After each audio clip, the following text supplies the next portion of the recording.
príncipe de paz. Estamos encontrando entonces que no solamente el Señor Jesucristo como Rey es alguien que impone la paz, y dije bien, impone, porque para que un pueblo sea conquistado y acepte las reglas de otro pueblo se requiere violencia, por eso se impone. Habla de conquista, habla de quitar, habla de hacer a un lado y entonces imponerse. Y hablando del reino, la Biblia dice que el reino de los cielos sufre violencia y solo los violentos lo arrebatan. Así que Jesucristo establece su reino imponiendo su pensamiento, imponiendo sus reglas, porque Él es Señor y Rey. Para poder ser parte, para poder ser miembro del pueblo de Dios, hay una sola cosa: obedecerlo. ¿Cuántos dicen amén? Nada más. Porque todo lo demás ya lo hizo Él. Él ya dio su vida por mí, Él está intercediendo todo el tiempo. Hoy mismo Jesús se plantó delante del Padre para pedir por ti. Hoy mismo. Pero Él gobierna, Él es Rey y Él es Señor. Y fíjese bien, estamos hablando, lo que leímos ahí, que no solo impone la paz, sino que además tiene el principado. Jesús es el campeón, Él ganó en la cruz, Él venció. Él es Señor, Él es Rey. Ahora, quiero explicar esto también. Él no es Rey porque tenga un pueblo y entonces como pueblo nosotros lo hacemos Rey. No. Él es Rey contigo, conmigo, sin ti y sin mí.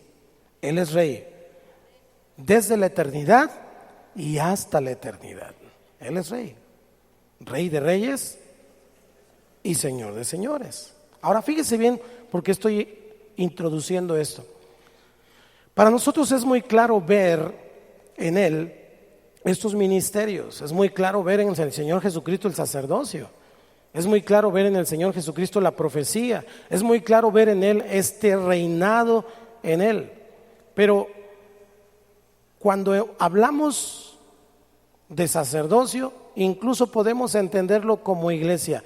Ejemplo, yo le digo al varón, esta noche le digo a los varones, varones, levántense como sacerdotes en su casa. Doblen su rodilla, busquen al Señor, intercedan por su esposa, por sus hijos, por su familia, por sus amigos, por los perdidos. Ustedes son sacerdotes. ¿Lo entendemos? ¿Es cierto? ¿Es bíblico?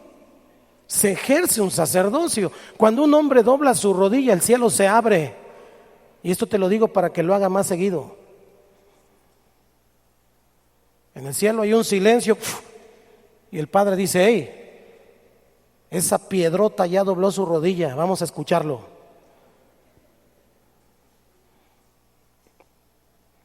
Con todo respeto a las piedras, porque si nosotros no hablamos, las piedras lo harían. A veces son más obedientes, ¿no? Pero entendemos el punto del sacerdocio. Usted es un sacerdote y puede ser un sacerdote en su trabajo, puede ser un sacerdote en la sociedad, y lo entendemos claramente. El asunto de la profecía lo entendemos también. Yo le puedo decir: hable proféticamente, ya no le diga a sus hijos eres un burro, porque si le dice que es un burro, cuando crezca va a tener unas orejotas hasta acá. ¿Y sabe cómo va a vivir? Pues como le dijo, porque su lengua tiene poder, sus palabras tienen poder. En lugar de eso, dígale lo que no es como si fuera, como usted cree que el Señor Jesucristo lo hizo y lo que va a llegar a ser. Así háblele, proféticamente. Entonces podemos entender este ministerio profético en su vida y en la mía. A esos 3 pesos que le dejan para la renta, el teléfono y la luz, en lugar de decirle: ay, no me va a alcanzar, profetícele y dígale: estos 3 pesos hasta para el alifuz le va a alcanzar a este individuo. Tu lengua tiene poder. Profecía la entendemos muy, muy claramente. Pero no entendemos ser rey. Entendemos sacerdocio y entendemos profecía, pero no entendemos el asunto de ser rey, porque a veces no podemos gobernar. Ser rey significa gobernar, significa señorear. Fue lo que perdió Adán, pues, en el huerto del Edén. Y a veces no podemos gobernar ni nuestra casa. Silencio en la sala. Yo tengo la última palabra. Sí, mi amor. En mi casa yo hago lo que yo quiero y mi esposa ya me dio permiso. Deje la familia, ok. Sé que eso es complicado, ok. No podemos gobernarnos ni a nosotros mismos. Nuestra lengua, chisme, murmuración, habladuría. No podemos gobernar ni nuestros pensamientos. ¿Estamos acá? Podemos entender las otras dos partes, pero gobierno nos cuesta tanto trabajo, porque rey, esta parte del ministerio de Cristo significa que tiene que tomar autoridad. Y qué difícil es tomar autoridad, porque cuando alguien se planta en su lugar de autoridad, siempre va a haber oposición, siempre, empezando por la que duerme a su lado. Siempre. Y entonces es más fácil ceder, es más fácil hacernos como que no entendemos. Y entonces pues, papá, ¿me das permiso? Ay, dile a tu madre, vamos a hacer esto, ¿tú qué opinas? Y todo el tiempo, en lugar de tomar decisiones, estamos consensuando. Es bueno tomar opinión, es bueno, pero al final debe tomar su lugar. Pero es que se va a enojar. ¿Y quién lo puso como autoridad? Dile que está a tu lado. Buenas noches, hace frío, ¿verdad?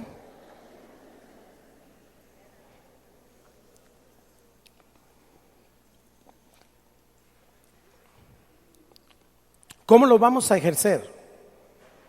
¿Cómo vamos a ejercer esa autoridad? Porque es lo que estamos hablando esta noche. Estamos hablando de gobierno. ¿Cómo puedo ir a un lugar de gobierno para gobernar a una multitud si no he aprendido a gobernar mi propia casa? ¿Cómo?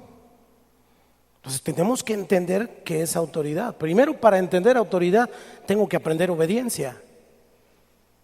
Porque no puedo mandar si no sé obedecer. ¿Obedecer a quién? A mis autoridades, a la palabra del Señor, por supuesto. Y entonces en ese aprendizaje de obediencia, Dios me enseñará a mandar. ¿Cuántos dicen amén? ¿Qué es gobierno? Es una pregunta pertinente esta tarde. ¿Qué es gobierno? El gobierno puede tener muchas aplicaciones, porque existen muchos campos, ya lo mencioné. Una empresa, una cuestión pública, una institución, la misma iglesia.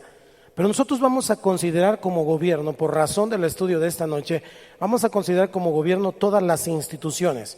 Y por supuesto, las instituciones políticas que gobiernan un territorio, hablando de nuestro país, hablando de nuestro estado, y que administran, tienen la responsabilidad de administrar la justicia civil en diversos niveles. Aplicar la justicia, el bien, repartir los bienes, administrar pues en diferentes niveles. Para esto entonces vamos a hablar, para entender gobierno, en este siguiente punto vamos a hablar de 3 instituciones básicas de la sociedad. 3 instituciones básicas de la sociedad. Primero, la primera institución que es básica es la familia. Nomás a uno le dio gusto tener familia. ¿Los demás qué? ¿Son huérfanos o qué cosa? La primera institución básica es la familia. Esta es la primera institución que el Señor creó. Leemos en Génesis. Ayer estaba en una boda y Dios me dio una palabra cuando yo les decía a los novios, hablándoles en ese sentido, que dice la palabra, y los bendijo Dios. Y los bendijo Dios. Cuando Dios vio que, fíjese, qué interesante esto. Él hizo la luz, dijo hágase la luz, y luego empezó a hacer toda la creación y los monstruos marinos y luego los que vuelan y los que se arrastran, al último todas las plantas y al último, y todo eso que hizo, Dios decía que era bueno, todo lo que hacía, y fue la luz y Dios dijo, es bueno. Y así, todo lo que hizo, pero cuando llegó con el hombre, no sé si había notado eso, pero cuando llega con el hombre y ve al hombre ahí solito y todo, dijo, no es bueno que el hombre esté solo, le haré ayuda idónea. Es la única parte donde dice no es bueno. Ahora, esto no significa que Dios se equivocó a hacer el hombre. La mujer siempre fue parte del plan original de Dios. Pero cuando vemos esto, vemos que la familia es instituida en el huerto del Edén. Antes que cualquier otra institución, la familia fue puesta por Dios y los bendijo Dios. Y ahí mismo en Génesis dice, por tanto dejará el hombre a su padre y a su madre y se unirá a su mujer y los dos serán una sola carne. Fíjese bien, Dios viene hacia el hombre, pone a Eva, les dice señoren, o sea, gobiernen a todos estos changuitos, caballitos, esos pajaritos, toda la creación es suya, mis niños, manden, gobiernen, mantengan en orden esto, yo se los estoy entregando. ¿Vamos acá? Y luego dice, por tanto dejará el hombre a su padre y a su madre, es decir, el hombre tiene la responsabilidad y no la mujer de cuidar, de proveer y de ser esa parte fundamental. Pero luego encontramos en Efesios lo que el apóstol Pablo llama misterio del matrimonio con respecto de Cristo y de la iglesia. Y ahí dice, porque el marido es cabeza de la mujer y la mujer debe estar sujeta al marido como Cristo, como la iglesia está sujeta a Cristo. Y entonces dice que Jesús es la cabeza del marido y hace toda una reglamentación desde el Antiguo Testamento hasta nuestros días para poder decir que es una institución. Eso significa que hay principios, que hay reglas que no pueden ser quebrantados porque Dios los instituyó. ¿Qué pasa entonces si cada uno cumple su rol? El varón ame a su mujer, pero la mujer respete a su marido. ¿Qué pasa cuando hay eso? Orden. Y cuando hay orden, hay bendición. Y cuando hay bendición, está la presencia de Dios. Pero es un círculo vicioso en donde el varón dice, no, pues es que ella es bien grosera conmigo y siempre me está poniendo en ridículo y nunca me cuida y nunca me procura. Y a lo mejor es cierto. Pero ella también dice, no, pues es que cómo lo voy a cuidar, cómo lo voy a procurar, si nunca me dice te amo, nunca me da un besito, nunca. Ahora, si alguno de los dos está cumpliendo su rol y no cumple el otro, pues ya se arreglará con el Señor. Pero es un círculo vicioso y finalmente siempre le está echando la culpa a la serpiente. En el matrimonio nadie tiene la culpa, siempre la tiene Dios o la serpiente. Él y ella son santos. Aleluya. Entonces tiene orden, tiene reglas, y si se siguen las reglas, entonces tiene gobierno. La Biblia dice que somos iguales delante de Dios, hombres y mujeres. Somos iguales en cuanto a valor intrínseco, como seres humanos somos iguales delante de Dios. Pero también la Biblia dice que Dios es un Dios de orden. Y Él estableció su orden.